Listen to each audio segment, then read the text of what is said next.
오늘은 어린이 주일입니다. 우리 예수님께서 어린아이들을 특별히 사랑하셨습니다. 부모들이 예수님께서 안수해 주시고 기도해 주시기를 바라며 아이들을 데리고 왔을 때 그때 제자들이 시끄럽다 꾸짖었던 거죠. 우리 예수님께서 그것을 보시고 예수님께서 어린아이들을 용납하고 내게 오는 것을 금하지 말라 그랬어요.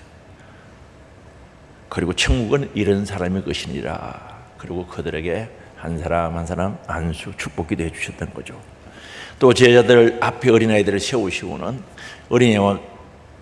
어린아이와 같이 되지 아니하면 바로 하나님 나라 천국에 들어가지 못한다고 말씀하셨던 겁니다. 그럼 예수님께서 왜 어린아이들을 이렇게 사랑하신가? 왜 그렇게 사랑하셨을까? 영혼의 가치는요, 천하보다, 한 영혼의 가치는 천하보다 귀하기 때문에 아이들의 영혼의 가치도 귀한 줄 아시기 바랍니다. 어른의 영혼의 가치나 아이들의 영혼의 가치나 동일한 줄 믿으시기 바랍니다. 그리고 어린아이들에게 교회와 하나님 나라의 장래가 그들의 손에 달려있는 거죠. 여기요, 세월이 흐르면 그 어린아이들이 바로 교회와 하나님 나라의 일꾼이 된다는 거죠. 그래서 예수님께서 그들을 귀하게 보신 거죠. 오늘 우리도 예수님의 마음을 배우고 예수님의 마음을 가져야 되는 줄 믿을 수 있기 바랍니다. 그래서 어린아이들을 사랑할 수 있어야 됩니다. 진짜 사랑을 중심으로 사랑해야 되는 줄 아시기 바랍니다. 그럼 우리 어린아이들을 또는 자녀들을 어떻게 양육을 해야 할까? 어떻게 교육을 시켜야 할까? 예수님이 어렸을 때 가정에서 자라는 그 과정을 보면은 그 교육의 방법이 나오거든요. 오늘 다시 말하면 오늘 본문 말씀 속에서 예수님이 어떤 가정 환경 속에서 교육을 받았는지 양육을 받았는지 기록된 모습을 살펴볼 수가 있습니다. 41절에 보면은 그의 부모가 해마다 유월절이 되면 예루살렘에 가더니라고 말합니다.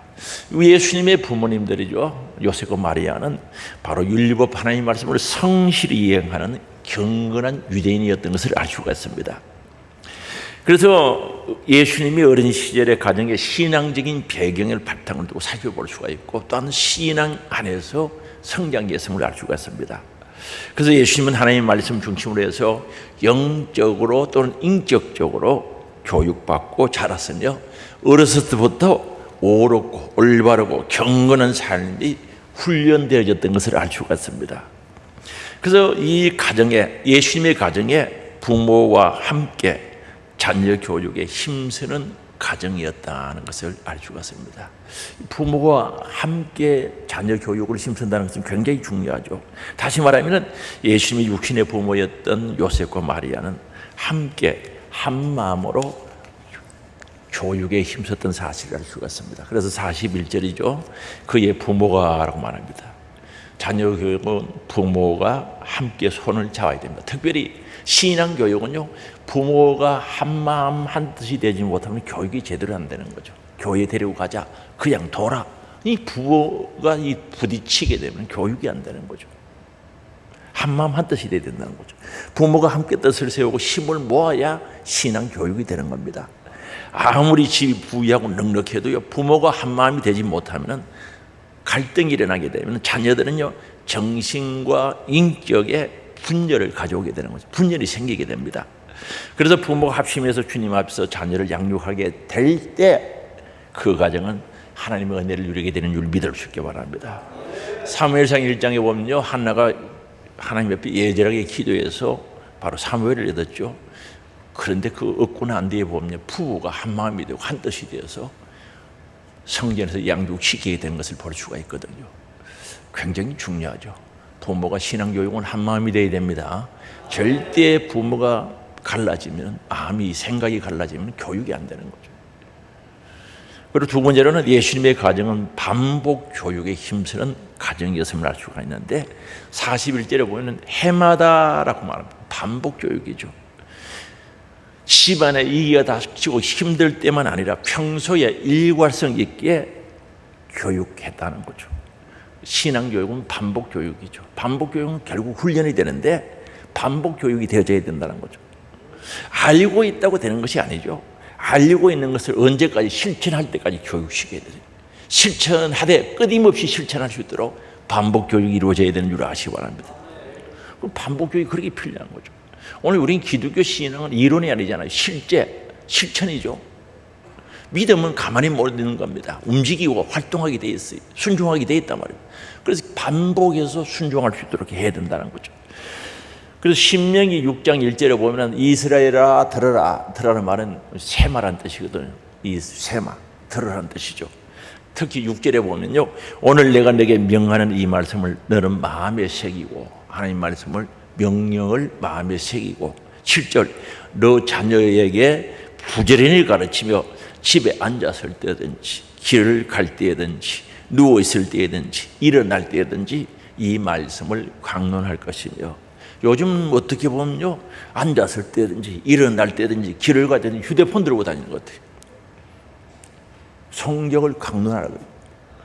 말씀을 가르쳐 주라 그랬거든요. 반복해서 해야 돼요. 반복해서 훈련을 받아야, 교육을 받아야 일꾼이 되는 거예요. 그 다음에 세 번째, 예수님의 가정은 체험 중심의 교육을 하는 가정이었던 거죠.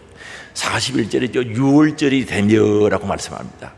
그 부모들이요, 절기 중심으로 교육했는데, 절기 중심으로 교육했다는 건 체험적인 교육을 시켰다는 거죠.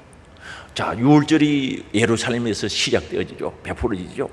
근데 집에 있어서 유월절이 어떻고 아무리 교육시켜봐야 바르게 알 수가 없는 거죠.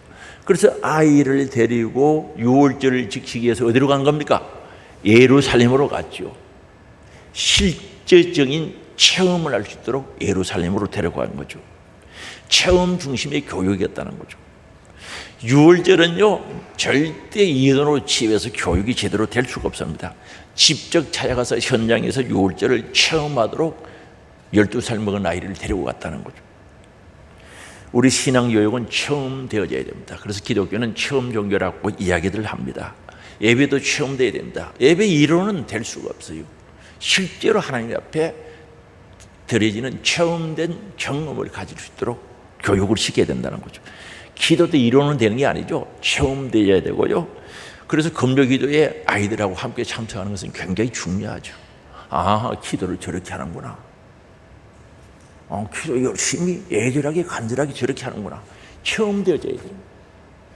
아, 기도는 컨설해야 돼. 애절하게 해야 돼. 아니, 이론은 되겠습니까 그게? 그리고 전도도 체험되어져야 돼. 전도도 열심히 할 수 있도록 같이. 여러분 전도 나갈 때 자녀들 데리고 나가시기 바랍니다. 한 번은 저 창포 사거리에 가서 우리 아이들하고 전도를 하는데, 교회학교 아이들하고 전도하는데, 길 가는 사람들이 보고 해를 적적적적 차면서요, 아이고 뭐 쟤들 불쌍하다, 세뇌 교육식이가 저 전도하는 거 봐, 전도하는 거 봐라. 아니, 그 사람들이 잘못된 거요, 같이 전도하는 우리가 잘된 거요. 잘못된 거요, 그 사람. 내가 볼 때는 그 사람들이 좀 이상한 사람들이에요. 전도 교육은 어렸을 때부터 시켜야지. 어렸을 때 체험하게 해야 되는 거예요. 크면 한다고 해요? 아닙니다. 커서 되는 게, 영적인 일은 큰다고, 나이 많아진다고, 세월이 흐른다고 되는 게 아닙니다. 선교도 체험되어야 돼요. 우리가 이게 필리핀에 선교 가면 중고등 학생들하고 청년들하고 한 35명 정도 가지고 가면은 학교에 가서 1600명들 모아놓고 거기서 연극도 하고 율동도 하고 뭐 영어 찬양하고 하면서 성경 그 1차, 2차하고 3차 준비 잘 하시다가 코로나 때문에 못 갔는데, 오늘 우리 왜 그렇게 하는가? 성교가 체험되어지도록 하는 거죠. 우리 학생들 데리고 가면은 필리핀 가면요, 연예인 이상 인기가 좋아져. 사인 받으려고요, 아이들이 줄을 쫙 서고 막 자기들끼리 싸우는 거예요. 머리 땡겨가면서 사인 받으려고 하는 거예요. 그게 선교 현장에서 체험하는 거예요. 그래서 체험 교육이 필요한 줄 아시기 바랍니다. 절대 신앙 교육은요, 이론은 부족한 거죠. 체험되어져야 된다는 것 잊어버리면 안 됩니다. 그리고 예수님의 가정은 교회 중심으로 교육을 행하는 가정이었죠. 교육을 하는 가정이었는데, 4절에 보면 예루살렘으로 가더니, 뭐 때문에 예루살렘에 갔습니까? 그게 성전이잖아요. 성전에서 되어지는 그 모든 일은 성전 중심으로, 다시 말하면 예루살렘에 갔다는 거죠. 이 말은 오늘날 말로 표현한다면 교회 중심으로, 바로 이런 뜻이죠. 우리 신앙생활은 가정 중심의 교회가 아닙니다. 교회 중심의 가정을 이루어야 바로 되는 줄 아시기 바랍니다. 분명해야 됩니다. 무슨 가정 중심의 교회입니까? 교회 중심의 가정이 돼야 됩니다. 요즘 가정을 보면요, 사업 중심의 가정이 있어요. 그죠? 돈벌이 하는 그게 중심이 되어서 온 가족이 거기에 매달리는 거죠. 물론 해야죠. 취미 중심의 가정이 있습니다. 어떤 가정은 아내 중심의 가정이 있고, 어떤 가정은 남편이 중심이 된 가정이 있어요. 어떤 가정은 자녀 중심이 된 가정이 있어요. 이 자녀들이 그저 어떻게 그들 맞춰가면서 살아가는 거예요. 아니, 하나님 맞춰가면서 살아야지. 그래서 이 자녀들이 권총을 하나 들고요, 아버지 바쁘게 출근하는데 빵 쏘면 암만 바쁘다 하면 쓰러졌다 가야 돼요. 안 그러면 종일 울거든요. 아이고, 마음 아프죠? 그 교육 잘못 시키는 겁니다. 어떻게 그게 자녀 중심의 가정이 아니라 하나님 중심, 교회 중심의 가정이 되어야 되는 줄 믿을 수 있기 바랍니다. 그래서 예배보다 취미생활을 더 중요하게 생각하는 가정과 사람들이 있죠. 예배보다 취미생활이 더 중요하게 얘기해요. 그래서 오늘 우리는 그런 거 다 버리고 신앙교육은 교회 중심의 가정, 교육이 되어야 되는 줄 믿을 수 있기 바랍니다. 그래서 우리 예수님도 어렸을 때 보면 신앙교육을 잘 받았지 않았습니까? 그래서 46절이죠. 사흘 후에 성전에서 만난 자 그가 성생 중에 앉으사 그들에게 듣기도 하시며 묻기도 하시니, 듣기도 하고 묻기도 하면서 신앙교육을 받았던 거죠. 바로 오늘 우리가 정말 이렇게 살 때, 우리의 가정이 교회 중심의 가정이 될 때 가정도 행복하고 직장생활도 편안하고 복된 줄 아시기 바랍니다. 그래서 예수님께서는 공적 사역을 감당하시기 전에 가정에서부터 반듯하게 교육을 받은 거죠. 우리 교회 교육을 예를 써요. 우리 교회에서는 교회 교육을 잘 시키려고 힘쓰고 애쓰고 기도를 해요. 그러나 교회에서 만나는 시간은 짧아요. 그러니까 가정에 머물러 있는 시간들이 많으니까 가정에서 신앙교육이 제대로 되기를 주의 이름으로 축복합니다. 그래서 가정 중심의 교육에 육신의 아버지인 요셉과 어머니 마리아가 서로 합의한 거죠. 일체감이 된 거죠. 그래서 성경을 보여주고 읽어주고 말씀 안에서 제대로 가르친 거죠. 절대 다시 이야기합니다. 신앙교육은 부모가 마음이 하나가 되지 않으면 안 된다는 거죠. 교회에 데리고 가자. 아이고 마 놔둬라 놀도록. 그럼 어떻게 되겠어요? 예를 들어서 이야기는 그 말고도 많이 있는데, 분명히 신앙교육은 성경 중심의 마음이 하나가 되어 한 마음으로 자녀 교육이 있기를 주의 이름으로 축복합니다. 그러면 예수님의 가정의 가정 교육의 결과가 어떠냐는 거죠. 오늘 결과가 중요하죠. 예수님 가정 교육의 결과는 균형 잡힌 성장을 했다는 거죠. 우리 자녀들은 균형 잡힌 성장이 돼. 몸도 건강하고 마음도 건강하고 신앙도 건강해야 된다는 거죠. 균형이 잡혀야 된다는 거죠. 그래서 40절이죠. 우리 볼까요? 아기가 자라며 강화해지고 자라고 강화해지고 육이 건강해졌다는 거죠. 지혜가 충만하며 지식이 자라고 바로 영적 지식 마음이 자랐다는 거죠. 그리고 하나님의 은혜가 그 위에 있었더라. 하나님의 은혜가 있으니 신앙이 자랐다는 거죠. 신앙의 성숙을 가져오게 됐다는 겁니다. 그래서 아기가 자라며 강화해지고 지혜가 충만하며 하나님의 은혜가 그의 위에 있더라라고 말합니다. 그래서 52절에 예수는 그 지혜와 그 키가 자라가며 하나님과 사람에게 더욱 사랑스러워 가시더라. 하나님의 사랑을 받고 사람들의 사랑도 받았다는 거죠. 그래서 우리 예수님께서 어린 시절의 성장 과정은 바로 균형 잡힌 성장을 했던 것을 알 수가 있습니다. 그래서 우리 자녀들이 건강하게 자라야 되거든요. 아기가 자라며 강화해지고 신체적인 성장을 의미하는 것이죠. 평범한 아이와 같이 우리 예수님도 육으로 오셨기 때문에 가정에서 건강하게 잘 자랐다는 거죠. 아주 중요합니다.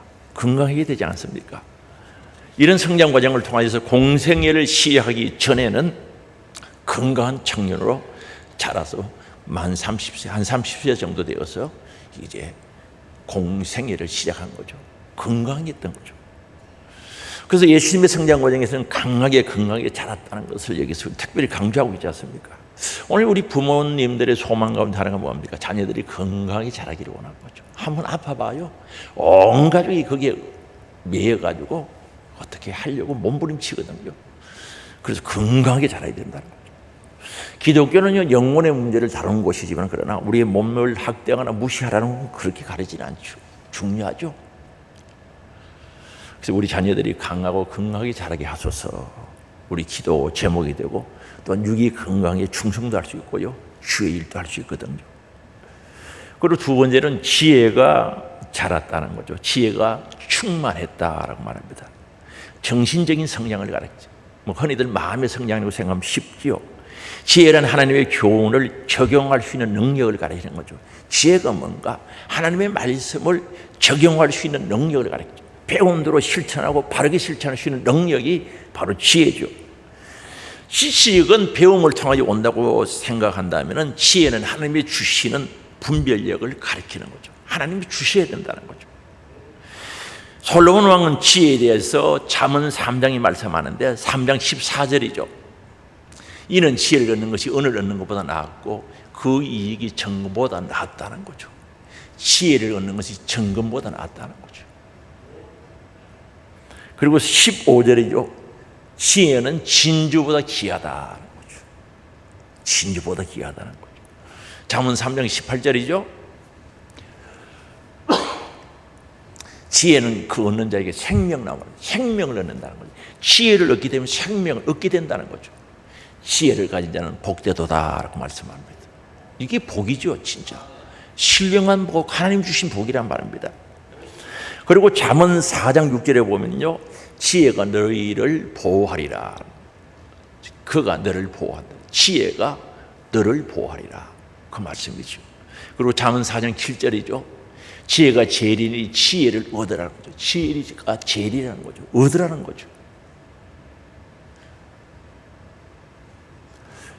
예수님은 지혜가 충만하죠. 12살 때 성전에 올라가서 선생님들과 대화 중에요, 묻기도 하고 듣기도 했는데, 그럴 때 대답하는 예수님의 모습을 보고 그들이 다 귀하게 여겼다는 거죠. 지혜로운 대답을 하는 것을 보고 귀하게 여겼다는 거죠. 벌써 12살 때 성령님과 대화를 주고받을 정도로 그 대답하는 것이 귀하게 여길 정도로 지혜가 있었던 것을 알 수가 있습니다. 창세기 42장 39절에 보면요, 요셉이요, 명철과 지혜 있는 자라고 인정을 받았던 거죠. 바로로부터 인정을 받은 거죠. 명철과 지혜가 있는 자라고 인정받았거든요. 다니엘의 세 친구는요, 왕의 변별력을 거절하고요, 믿음을 잘 지키면서 살았는데 3년 이후에 애굽에 있는 어떤 박사들과 술객들보다 지혜가 10배나 되었다는 거죠. 그 지역에 있는 어떤 자들보다, 그 나라에 있었던 어떤 자보다 지혜가 10배나 되었다는 거죠. 솔로몬 왕은요, 1000번제를 드린 후에 하나님께서 너 뭐 죽고? 라고 물었을 때, 너가 무엇을 원하느냐고 했을 때 지혜를 달라고 했거든요. 하나님은 너무너무 기뻐하시면서 명예도 주고 권세도 모든 것도 허락하여 주신 줄 믿을 수 있기 바랍니다. 이거 얼마나 중요합니까? 지혜는요, 신앙의 연조나 교회 직분에서 오는 것이 아닙니다. 교회 오래 다닌다고 지혜가 오는 것이 아니거든요. 영이 깨끗하고 성령이 충만하고 성령의 감화 감동으로 사는 자들에게 오는 은혜죠. 은사죠. 성령의 9가지 은사도 보세요. 지혜의 은사가 있죠. 지식의 은사가 오죠. 따라서 오는 게 뭡니까? 믿음이죠. 지혜는 분별력이거든요. 분별이 딱 생기면은 하나님이 기뻐하는 것, 싫어하는 것들, 정말 영원한 것과 영원하지 않은 것들이 딱 분별되면은 그게 지식이 되어버린 거죠. 믿어져 버려요. 그래서 믿음이 따라오는 거예요. 그래서 지혜의 은사가 오면 바로 지식이 따라오는 거죠. 지식이 따라오면 믿음이 따라오는 거죠. 믿어지면은 그때 능력이 나타나는 거죠. 병 고치는 은사가 오게 되는 거죠. 그 순수가 그냥 순수가 아니냐니까요. 그래서 지혜로부터 시작되어진다는 사실을 잊어버리면 안 되겠습니다. 우리 자녀들이 지혜롭도록 기도하시기 바랍니다. 하나님, 우리 자녀들에게 하늘의 지혜를, 성령이 주시는 지혜를 허락해달라고 기도할 수 있기를 바랍니다. 우리 교회 아이들 중에요, 하나님께서 주신 지혜를 통해서 열려진 애들이 꽤 있어요. 구하시길 바랍니다. 지혜는 하나님이 주시는 겁니다. 세상 지혜와 다른 줄 아시기 바랍니다. 그리고 하나님의 은혜가 임해야죠. 하나님의 은혜가 그 위에 있더라라고 말씀합니다. 영적 성장을 뜻하는 것으로서 예수께서 어렸을 때부터 지혜와 은혜를 가졌음을 가르쳐주고 있죠. 그래서 은혜라는 것은 하나님의 선물이라는 뜻도 있지만 호의를 베푼다, 복이라는 뜻이 있거든요. 신령한 복이죠. 은혜는 하나님이 예수 그리스도를 세상에 보내신 후에 하나님의 특별한 관심을 가지고 보호해 주시고 때를 따라 은혜를 베풀어 주셨던 거죠. 예수님의 성장했던 모습 속에서 다 나타나는 거죠. 우리 예수님은 신성, 하나님이시지만 인성, 사람의 몸을 오셨기 때문에 하나님의 은혜가 절대 필요했던 거죠. 우리 예수님은 은혜가 필요한 게 아니라 오늘 모든 사람들은 은혜가 필요한 줄 아시기 바랍니다. 여러분의 사랑하는 자녀들이, 우리 어린 아이들이 은혜가 필요한 줄 믿을 수 있기 바랍니다. 그래서 육체도 건강하고 지혜도 잘 자라야죠. 그리고 하나님의 은혜가 충만해서 신앙도 영적으로도 성장해야 되는 거예요. 이게 영적인 성장이 없으면 가슴 아프지 않습니까? 한번 물어봐야지. 아이들은 키도 잘 크고 건강하고 지식도 잘 크고 지혜도 잘 크는데 영이 성장 안 하면 괜찮죠? 그거는 뭐 괜찮아요? 아니에요? 근데 이게 잘못되어 가고 있어요. 에덴 동산의 행복은요, 영이 잘 될 때 행복했거든요. 우리 그리스도인들의 신앙생활, 우리의 삶은요, 영이 잘 돼서 범사가 잘 되고 강건의 복을 받아야 되거든요. 그런데요, 육은요, 얼마나 신경 쓰니 제가 보니까요, 야희들이 밥을 안 먹으니까 밥그릇을 들고 이렇게 들고 다니면서 밥 먹으라고 막 이를 따라다니는 거예요. 그런 경험 있어요? 아이고, 혹시 육이 안 그럴까봐 잘 먹여야 되는 거죠. 뭐 간식도 맛있는 거 사다 주고 그게 잘못됐다는 이야기는 아닙니다. 열심히 한다는 뜻이죠. 그런데요, 지혜도 자라도록요, 세상 지혜가 자라도록 학원에 막 여기 저기 보내죠. 학교에요, 꼭 학교에 하루씩 피곤하다고 안 가면은 그래 오늘 쉬어라 그러죠. 안 그래요? 안 그래요? 근데 교회는 아이고 오늘 엄마 교회 가기 싫어, 오늘 머리가 아프고 꾀병이거든요. 그러면은 그래 쉬어라. 그래 쉬어. 안 그래요? 대답을 안 하시네. 아니, 신앙 교육을 제대로 시켜야지. 아니, 학원이나 학교에는 안 가면 돈 아깝고 그거는 꼭 가야 되고 교회는 한 번 빠져 먹어도 되고 도대체 그게 어디서 나온 겁니까? 성경에서 가르치는 겁니까? 내 머릿속에서 나온 겁니까? 잘못된 거예요. 잘못된 건 고쳐야 돼요.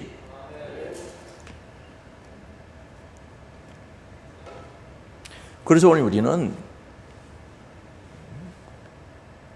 균형 잡힌 성장이 돼야지.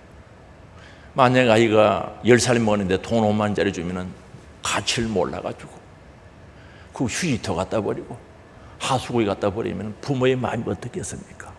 아니, 나이가 10살, 11살, 15살 먹었는데 하나님을 모른다. 예배를 모른다. 이거 가슴 아픈 일 아니에요?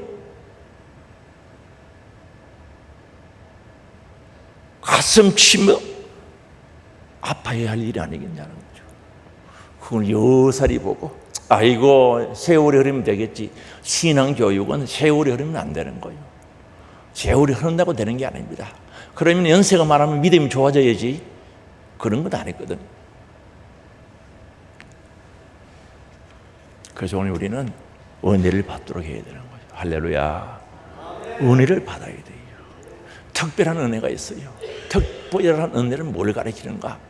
내가 예수 믿고 죄 사함 받고 구원 받고 천국을 하나님 나라를 소유하는 이 특별한 은혜 우리에게 필요하죠. 모든 사람은 죄인이니까 주의 은혜가 없으면 천국 백성이 될 수 없고 하나님 나라 천국에 갈 수 없으니까 특별한 은혜가 필요합니다. 그리고 일반 은혜, 보편적인 은혜가 있거든요. 우리가 살아가면서도 은혜가 필요한 거예요. 하나님이 도와주셔야 되는 줄 아시기 바랍니다. 직장생활도 공부하는 것도 밥을 먹고 건강한 것도 일반 은혜가 필요하다는 거죠. 우리 예수님께도 그 일반 은혜가 필요했듯이 오늘 우리들께도 우리 자녀들에게도 그게 필요하다는 거죠. 하나님께서 은혜가 충만해지도록 기도하는 분들이 되시길 바랍니다. 아니 육이 자라고 세상 지혜가 자라는데 관심을 가지는 것만큼 그보다 더 신앙이 영리 자라는데 마음 관심 쏟으시기를 주의 이름으로 축복합니다. 그리고 아이들이 건강한 자아를 가질 수 있도록 도와줘야죠. 여기 자아상, 자신의 역할이나 존재에 대한 그 존재에 대해서 가지는 생각들이죠. 뭐 가치관하고 거의 동일하죠. 어렸을 때부터 내가 누군지 하나님 누군지를 알고 살아야 되지 않겠습니까? 뭐 정체성, 가치관, 세계관, 가치를 볼 줄 아는 눈, 세계관, 세상을 바르게 볼 줄 아는 눈, 정체성, 나는 누구인가 확실한 답이 있어야 되는 거예요. 자기의 자아상이 있어야 된다는 거죠. 49절에 보면은 예수께서 이르시되 어찌하여 나를 찾으시나이까 내가 내 아버지 집에 있어야 될 줄을 알지 못하셨나이까 하시니. 아니 육신의 아버지 마리아와 요셉, 아니 육신의 아버지 요셉과 마리아, 어머니가 마리아죠. 그런데 여기에 보면 내가 내 아버지 집에 있어야 된다는 거예요. 하나님의 아버지를 알았던 거죠. 여기 아버지는 하나님의 아버지, 영의 아버지를 가리키는 거거든요. 히브리서 12장 9절에 말씀하거든요. 또 우리 육신의 아버지가 우리를 징계하여도 공경하였거든 하물며 모든 영의 아버지께서 더욱 복종하며 살려하지 않겠느냐. 예수님 12살 때 하나님의 아버지, 영의 아버지를 알았던 거죠. 내가 아버지 집에 있는 것이 마땅하지 않느냐는 거죠. 자신의 정체성이 분명하죠. 그래서 오늘 우리 자녀들이 성장하면서 하나님 아버지가 누군지를 확실히 알도록 가르쳐야죠. 그래야 예배 생활이 되고 그래야 신앙 생활이 되는 거예요. 이 12살 때 알았다는 거 아닙니까? 그래서 오늘 우리 자녀들이요 기독교 가치관을 가지도록, 기독교 세계관을 가질 수 있도록 가르쳐야 되는 거예요. 그래서 결국은 정체성이죠. 나는 하나님의 사람이다. 하나님을 바로 알아야 하나님의 사람이라고 고백이 나오거든요. 하나님을 모르는 사람이 무슨 하나님의 사람이라고 하겠습니까? 하나님 바로 할 때 하나님의 사람의 긍지를 가지고 살 수 있거든요. 이게 교육이 되어야 된다는 거죠. 바로 예수님은 어린 시절에 12살 때 분명한 정체성을 가지고 있었던 거죠. 하나님의 아버지, 영의 아버지를 알았던 것을 알 수가 있습니다. 비록 나이가 어려도 교회 진리 교육을 통해서요 자신이 누군지 확실히 안다면요, 나가 누구이고 내가 섬기는 하나님이 누구인지 확실히 안다면은 그런 사람들은 어디에 던져놔도 살아나는 거죠. 살게 돼 있어요. 제가 교회 생활한 지가 지금 40년이 좀 훌쩍 넘었는가 하는데, 제가 첫 목회했던 데 보면은 초등학생들이 지금 뭐 어른이 되어 그러고요. 지금 길 가다 만나면요, 청년 때 이렇게 지도했던 그 같이 신앙생활을 지도했던 청년들이 어른이 됐어요. 너 몇 살이고 그러면은 50 몇 살이래요. 50대 후반도 있어요. 네 몇 살이고 그러면 그렇게 이야기해요. 뭐 안 오고 그러면은 뭐 어사한 아들도 있고 다 있죠. 왜 이 말씀드린가 하면은요, 신앙이 바르게 된 사람들은 초등학교 나왔던 대학원을 나왔던 어디에 갔다 나오면서 잘 사는 거죠. 제가 물어보면 잘 살고 있어요. 신앙이 그렇게 중요한 거죠. 정주 헌신예배 가는데 친구 목사님 헌신예배 가는데 그게 첫 목회지 있었던 초등학생 학생이 지금 모르죠. 있는 거 물어봤어요. 쟤 잘 살고 있느냐 그러니까 행복하게 신앙생활 하라고 잘 살고 있다는 거죠. 분명한 하나님을 아는 인식, 하나님이 어떤 분인지 알고 신앙 고백하고 그 하나님 섬기는 사람은 세상에 어디든지라도 잘 살아요. 행복하게 살아요. 소망 가지고 사는 줄 아시기 바랍니다. 그래서 우리는 자아상이 분명, 기독교 가치관을 가질 수 있도록 우리 자녀들에게 양육하시기 바랍니다. 공부해라 중요하지만 그러나 하나님을 바로 가르쳐야 된다는 거죠. 그리고 네 번째로는 아이가 부모에게 효도하는 것을 가르쳐야죠. 51절에 보면요, 예수께서 함께 내려가서 나사렛에 이르러 순종하여 받으시더라. 그 어머니는 이 모든 말을 마음에 들으라 순종하여 받으시더라. 자녀들은 부모님께 순종해야죠. 순종할 수 있어요. 지금 우리 교회 학교 아이들이 중청에 앉아서 지금 설교 적고 있어요. 초등학교 2학년도 있고요. 쭉 앉아서 지금 설교 적고 있어요.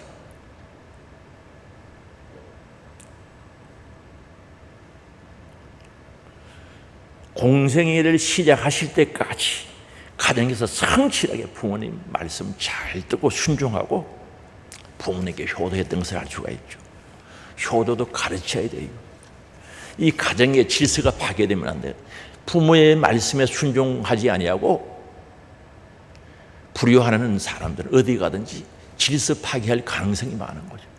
가정의 질서를 잘 세워야 교회 다녀도 교회의 질서를 아는 거죠. 교회 문제 일으킨 사람 누굽니까? 교회 질서 파괴하는 사람들이거든요. 탕자가 왜 하늘 아버지께 잘못했다고 그랬습니까? 가정의 질서를 파괴한 겁니다. 유산 달라고 그래서 가서 허랑방탕이 다 선 것이 가정 질서 파괴거든. 그래서 자녀들에게 효도하는 가르치기, 아낌없이 가르치기, 주면 기쁨으로 받고 축복해주고 효도를 가르칠 수 있길 바랍니다. 철저히 가르치기. 어릴 때부터 가정에서 효도 교육을 시키지 못하면요, 결정적인 순간에 아이들이 잘못된 길로 가기 쉽다는 것을 알아야 돼요. 다시 말하면 하나님의 그 세우신 가정의 질서를 파괴하는 자들은 어디로 가든지 하나님의 질서를 파괴할 가능성이 많다는 거죠. 철저히 가정 질서, 하나님의 질서를 지키는 훈련을 시켜야 된다는 거예요. 교육을 시켜야 되는 줄 아시기 바랍니다. 3살부터는 언제까지 간다고요? 8까지 가는 거죠. 그래서 절대 필요합니다. 그래서 잠언 22장 6절에 말씀합니다. 마땅히 행할 길을 아이에게 가르치라는 거죠.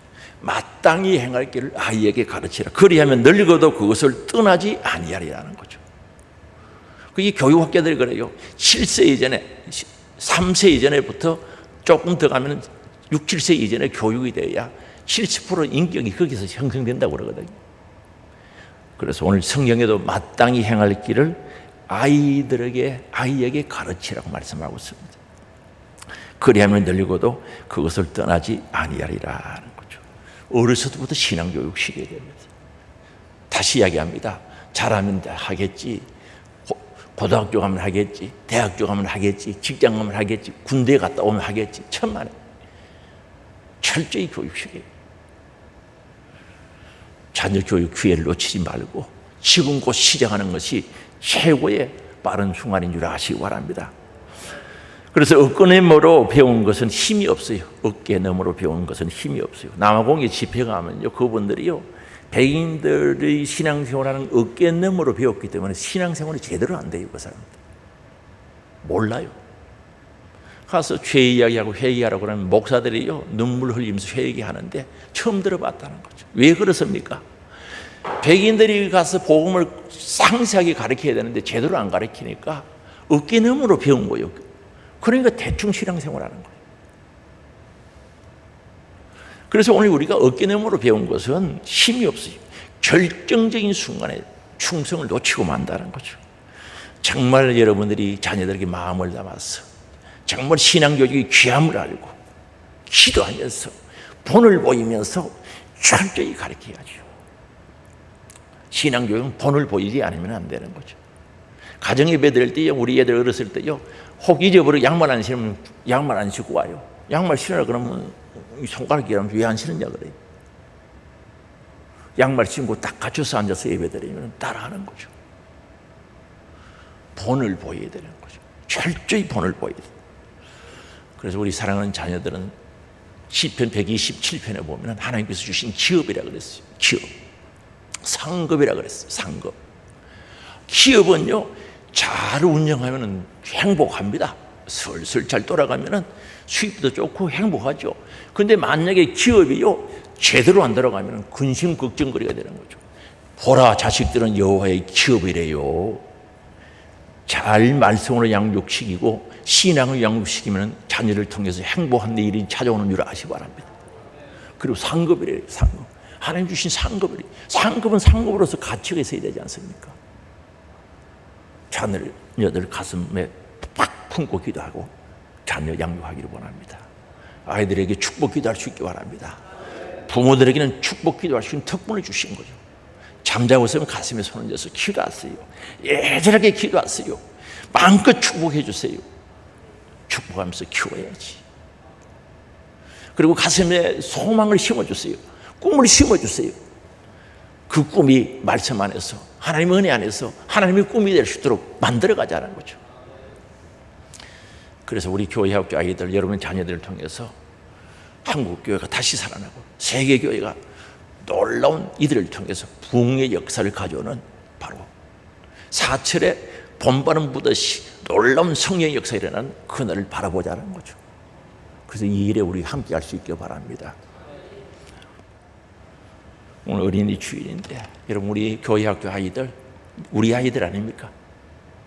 교회학교 우리 아이들, 여러분의 자녀들, 저는 그냥 보이지 않습니다. 오늘 주보에 제가 글 적었는데, 바쁘게 적었는데 문자는 뭐 제대로 되는지 모르겠습니다만 저는 그 아이들을 다이아몬드 원석으로 보는 거죠. 다이아몬드 원석으로 보는데 이 원석을요 커팅이라 그러죠. 잘 만들면요 돈이 엄청 비싼 거죠. 많아지는 거. 잘못 커팅하면요 값이 떨어지는 거죠.